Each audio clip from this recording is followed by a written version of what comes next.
Sir, Maratha समाजाचं आता आंदोलन जे आहे ते पूर्ण राज्यभर पेटलेलं आहे. सरकारने आता पावलं उचलायला सुरुवात केली आहे. विशेष अधिवेशन बोलावण्याच्या तयारीत आहे. आज मंत्रिमंडळाची बैठक सुद्धा आहे. नाही, आता आज मंत्रिमंडळाची बैठक आहे, कालच त्यांनी घोषणा केली होती. आणि काल या राज्याचे माननीय मुख्यमंत्री एकनाथराव शिंदे यांनी पत्रकार परिषद घेऊन एवढं स्पष्ट केलेलं आहे की 1,73,00,000 कागदपत्रांची तपासणी केल्यानंतर त्यांना फक्त 11,300 कागदपत्रांवरती कुणबी नोंद सापडून आली आणि त्या 11,300 लोकांना कुणबी जातीचं प्रमाणपत्र देण्यासंबंधी आजच्या मंत्रिमंडळामध्ये ते निर्णय घेणार आहेत आणि उद्यापासून वितरण करू असं काल त्यांनी जाहीर केलं. या गोष्टीला आमचा कधीही विरोध नव्हता, आजही विरोध नाही आणि उद्या राहणार नाही.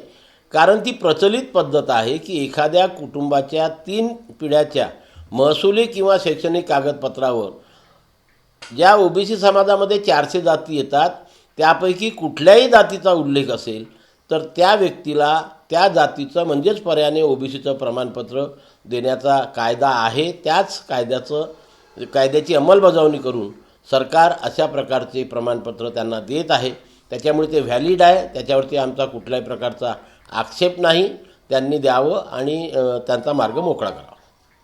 सर, ज्या पद्धतीने आता सरकारने पावलं उचलायला सुरुवात केलेली आहे, सरकारकडे खरं तर कुठले पर्याय आहे? कारण की ज्या पद्धतीनं सरसकट कुणब्यांचीच मागणी केली जात आहे जरांगे पाटलांकडून आणि आंदोलन तीव्र केलं जात आहे. नाही, हे बघा की जेव्हा एखादी व्यक्ती किंवा एखादा समाज आंदोलन करते तेव्हा आंदोलनकर्त्यांनी आपली मागणी संविधानानुसार टिकाऊ असू शकते का आणि न्यायालयानुसार टिकाऊ असते का याचा विचार करायला पाहिजे असतो. एवढे दिवसापासून हे आंदोलन सुरू आहे. जर त्यांची मागणी खरंच न्यायपूर्ण असती, संविधानानुसार टिकाऊ असती किंवा न्यायालयानुसार टिकाऊ असती तर आजपर्यंत सरकारने तशा प्रकारचा निर्णय घेऊन हे आंदोलन संपवलं असतं.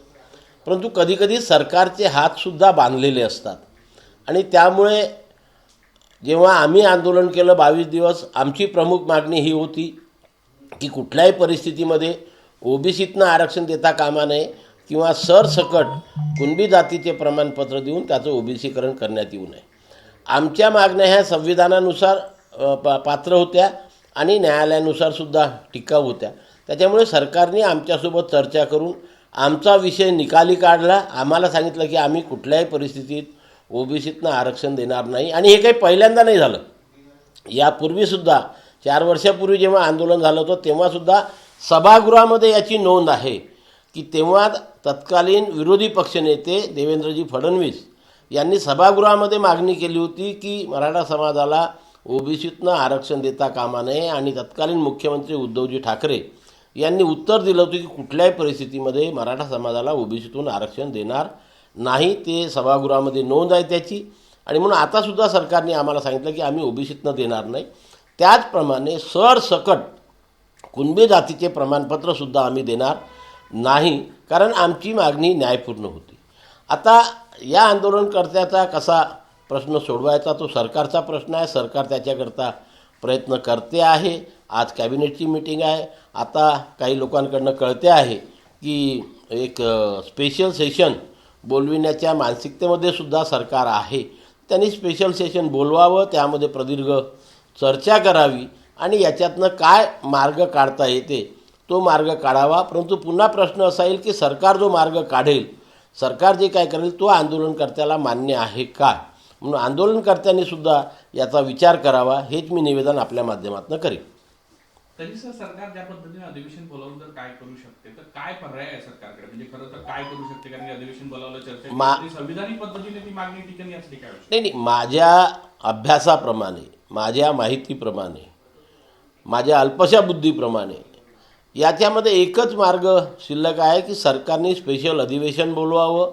त्या अधिवेशनामध्ये केंद्र शासनाला विनंती करण्याचा ठराव पारित करावा की जी सर्वोच्च न्यायालयाने 1992मध्ये 50% आरक्षणाची सिलिंग लावलेली आहे, मर्यादा घातलेली आहे, ती मर्यादा वाढविण्याची किंवा रद्द करण्याची विनंती केंद्र सरकारला करावी आणि केंद्र सरकारकडे पाठपुरावा करून जेवढ्या लवकर होईल तेवढ्या लवकर तशा प्रकारचा 50%ची मर्यादा शिथिल करण्याचा अध्यादेश काढून घ्यावा आणि 1918मध्ये तत्कालीन मुख्यमंत्री माननीय देवेंद्रजी फडणवीस यांनी त्यांना जे आरक्षण दिलं होतं, जे उच्च न्यायालयाने 12 आणि 13% ग्राह्य धरलं होतं, ते आरक्षण पुन्हा त्यांना बहाल करावं, जेणेकरून हा प्रश्न लवकरात लवकर निकाली निघेल. याशिवाय दुसरा पर्याय माझ्या माहितीप्रमाणेसुद्धा उपलब्ध नाही.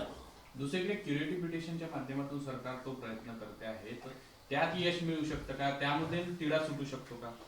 निघू शकतो की, कारण उच्च न्यायालयाने ते मान्य केलं होतं.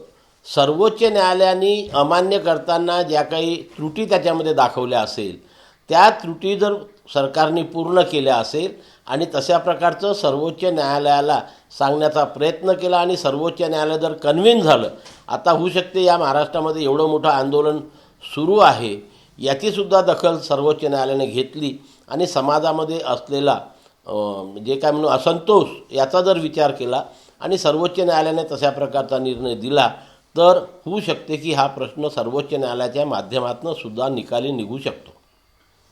या सगळ्या परिस्थितीमध्ये आता सरकार अधिवेशन बोलावून आपला प्रयत्न करते आहे, पण कुठंतरी या सगळ्या निर्णयात जो दबाव वाढतो आहे, आंदोलन पेटत आहे, त्याचा दबावामुळे काहीतरी विपरीत निर्णय येऊ शकतो का, किंवा सरकार असे चाकोरी बाहेर जाऊन काही निर्णय घेऊ शकतो? नाही, मला तरी नाही वाटत. मी फार कॉन्फिडंट आहे त्या बाबतीमध्ये की जर सरकारला तशा प्रकारचा काही निर्णय घ्यायचा असता किंवा ते कुठंतरी संविधानाच्या कक्षेमध्ये किंवा न्यायालयाच्या कक्षेमध्ये बसणारी त्यांची जर मागणी असती, तर आतापर्यंत सरकारने ती पूर्ण केली असती. कारण सरकारसुद्धा दररोज संविधानाच्या तज्ज्ञांसोबत, प्रशासकीय तज्ज्ञांसोबत आणि न्यायालयाचे जे काही तज्ज्ञ आहेत त्यांच्यासोबत वारंवार चर्चा करते आहे. कालच माननीय मुख्यमंत्र्यांनी सांगितलं की आम्ही एक पुन्हा सल्लागार समितीसुद्धा नेमलेली आहे आणि त्या सल्लागार समितीमध्ये 3 जजेस आहेत, न्यायमूर्ती गायकवाड, न्यायमूर्ती भोसले आणि न्यायमूर्ती आता संदीप शिंदे.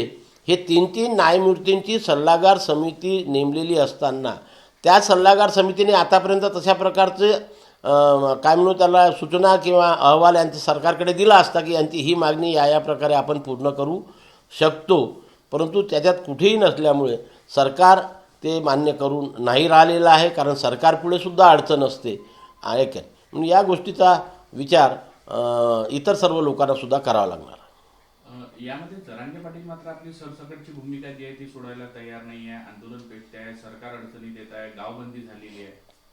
नाही, आता कसं आहे की ते आंदोलनकर्त्यांना त्याचा विचार करायचा आहे की आज पूर्ण मराठा समाज ह्या महाराष्ट्रातील रस्त्यावरती आलेला आहे. त्यांच्या भावना फार दुखावलेल्या आहे, भावनात्मक झालेला आहे आणि म्हणून आता शेवटी हा प्रश्न जरांगे पाटील सरकारसोबत चर्चा करून, तज्ज्ञांसोबत चर्चा करून तो कुठंतरी मार्गी लावण्याचा प्रयत्न जरांगे पाटीलच करू शकतात.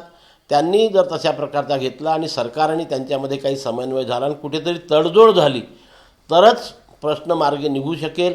आज जरांगे पाटील आपल्या मागणीवरती ठाम आहे.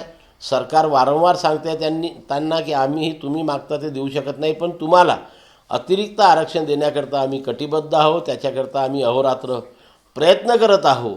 ही जी सरकार त्यांना वारंवार निवेदन करते आहे, चर्चेला बोलवत आहे, मी वारंवार सांगत असतो की कुठलाही प्रश्न आंदोलनकर्ते आणि सत्ताधारी आणि विपक्ष लोकप्रतिनिधी यांच्यामध्ये जोपर्यंत संवाद होणार नाही, संवाद झाल्याशिवाय प्रश्न निकाली निघू शकत नाही. एकतर्फी भूमिका घेऊन प्रश्न कधी निकाली निघत नसतो आणि म्हणून दोन्ही जे पक्ष आहेत त्या पक्षांनी आपसात बसून संविधानाच्या कक्षेमध्ये काय बसू शकते, न्यायालयाच्या कक्षेमध्ये काय बसू शकते याचा विचार करूनच प्रश्न सुटत असतो. तशा प्रकारचा प्रयत्न दोन्ही पक्षांकडून होईल अशी मी अपेक्षा व्यक्त करतो. एबीपी माझा, उघडा डोळे बघा नीट.